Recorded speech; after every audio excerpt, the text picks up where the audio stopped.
So it looks like for May, there's going to be a lot of travel and movement going on for you. This could be in relation to career, but because of the presence of the Knight of Cups and the Ten of Cups, it's looking like it's in relation to your love life. So perhaps there is a water sign that you're really interested in. That's why we have the Knight of Cups here in the present. Or that could represent your emotional energies. The Knight of Cups is dreamy and romantic.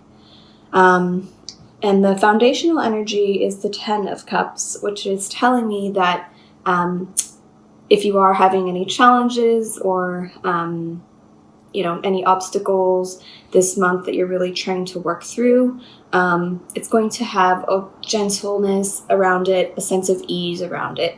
So you're still going to feel emotionally on top of your game, despite what changes are going on around you. Because we have the Knight of Cups and the Knight of Wands here above the reading, which is in your present position, the Knight of Wands is one of the travel cards, but it could also indicate that there is a fire sign that you're also considering, especially because we have the Two of Crystals here in the future, which is often about juggling, but also, kind of going back and forth in your mind over two different people, two different relationships, or two different paths. Which one do I decide? Which way do I go? And we have the Three of Swords here in the past. So perhaps there could have been some kind of heartache or pain around one of these relationships if the Knight of Cups and the Knight of Wands is the same person, because they're both knights, which means they're equals. It could represent the same person. Perhaps they have a lot of water and fire in their charts. But that's in the past. So this month of May, the cards are really asking you to leave that in the past, whatever wounds or whatever miscommunication you had in your relationship. It's really asking you to leave that fully in the past and really embrace the Ten of Cups energy this month, which is really about joy, happiness, family, love. So really embrace that energy this month and really let the Three of Swords be in the past. So just going to pull some clarifiers. What does Virgo need to know about these two knights here? What does Virgo need to know about the two knights here? The Two of Cups. So if this is not the same person, and these are two different people, you are going to be making a decision this month about which person you want to be with. Just with the presence of the Ten of Cups and the Two of Cups in this reading, I really love this card, the Two of Cups here. I don't know if you can see it better. It's just really beautiful. This combination can also speak to kind of a spiritual union, or a spiritual connection, especially with the Knight of Wands. The Knight of Wands, the wands are all about spirituality and fire. So perhaps this person could be awakening something in you towards the middle of the month, or when you're kind of mulling over this decision. They could be awakening something inside you spiritually, or this could just be, a romantic offer from someone this month that you're really considering. Another interpretation of the Two of Crystals and the Two of Cups is also kind of indicative of a soulmate relationship in your midst, whether or not you're fully consciously aware of it or not. So just kind of be on the lookout for that. Just going to pull a clarifier for the Three of Swords in the past. Just Virgo need to know. about the Three of Swords in the past. The Moon. So yeah, I think that there was definitely probably some miscommunication or misunderstandings in your relationship in the past, which has caused for you to be or feel really uncertain about your relationship. But I think that this month of May is when that is really going to be healed and is really going to set you on a new path, one that is full of love, and you have clarity around, where this person stands, where you stand, and how you can move forward together. So just going to pull a clarifier for the Two of Crystals in the future. What does Virgo need to know about the Two of Crystals in the future?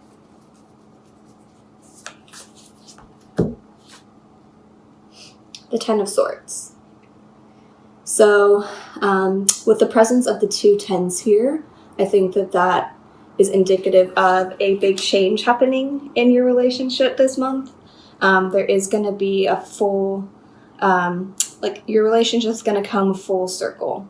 The Ten of Swords can often mean endings, but because of the presence of all the other positive cards in this reading, I think the only thing that is ending is either indecisiveness about this person and this relationship, or really severing ties with the past and deciding to move forward in a really confident way in regards to your relationship.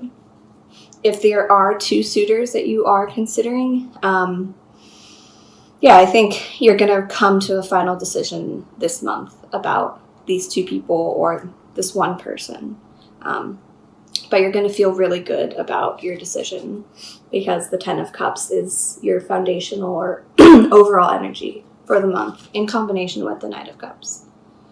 So, just going to pull a shamanic healing card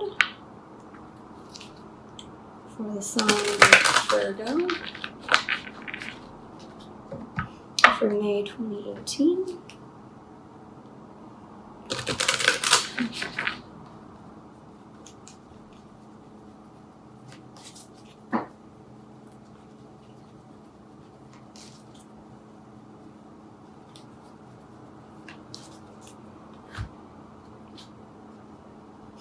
Anger.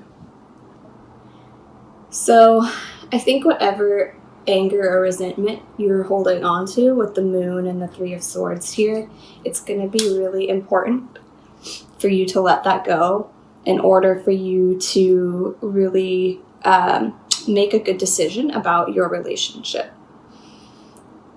Because I think if we do hold on to any kind of anger or resentment, it really clouds our judgment and we really can't make a good decision for ourselves.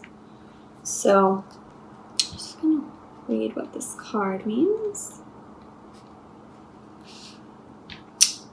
A very strong and primal emotion, anger sometimes catches us by surprise.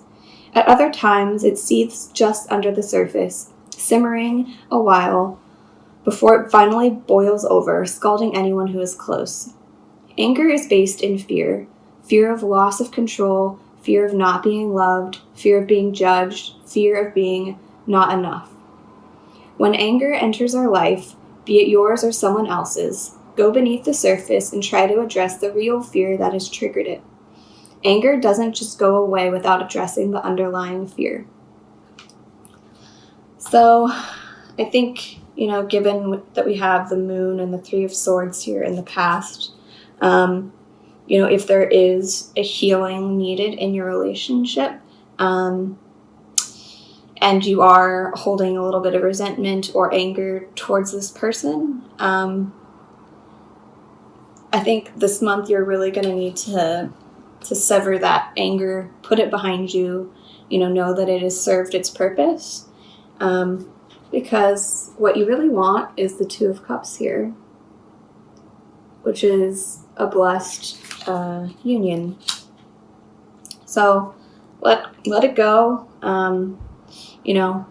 Try to think about how fear could be holding you back in achieving your true desires this month, and how you can really go within and change that. I'm just going to pull a Rumi card for the sign of Virgo.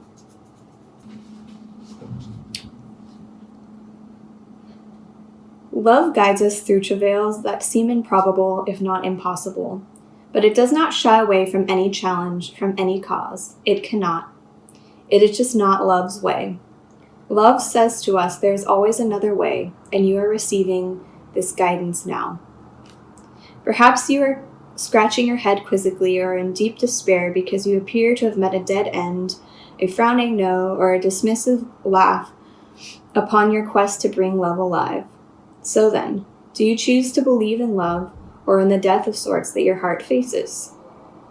So you are guided to accept the closed doors, cry whatever needs to be cried. This oracle comes to a message for you. You may feel as though you've been wandering in a desert for many years with no oasis in sight. You might feel that you've been through darkness, through trials, and endured confusion and uncertainty as you sought for your truth, sought for divine revelation, and sought your purpose to confirm your plans. So seek no more. The answers are now given, or very soon will be, and the life, the passion, the purpose will all come to you in clarity. Let life come to you. Be prepared to let the old version of your life pass away into the new life that is now being born. It means letting go of your striving, your opinions, your doubts, your despair, and your fears. Life wants to happen through you. You don't have to do much other than get out of your own way. Love is your nature. Let it flourish. This oracle also brings a particular message regarding divine timing, that oh so significant factor in our dreams coming to life. Your time is fast approaching. It may even be now. It may seem least likely to you. There may be great darkness or confusion, and yet the unveiling of the new dawn is closest to the deepest darkness of night. Do not turn your back or away from your progress. Your very next steps shall be upon hallowed ground, rendered golden by the rays of the rising sun. So I think in the traditional Rider-Waite deck, the image that was coming to mind was the traditional artwork for the Ten of Swords, which is showing someone pinned to the ground with Ten of Swords in his back, but the sun is rising in the distance. So I think with the Ten of Swords energy here and that card, I think that it's always darkest right before the dawn. So if there has been some struggles in your relationship and there's been a lot of uncertainty around a specific relationship, I think that given this reading, that fear is something that is going to be quite heavily, it's going to be a main theme this month. So whether it's your fear or your partner's fear, I really challenge you this month to sit and journal and think about what fear means to you, and if there are any fears that you have regarding love, and if there's anything that you can do to overcome those fears or change your behaviors so that you can allow love to enter your life.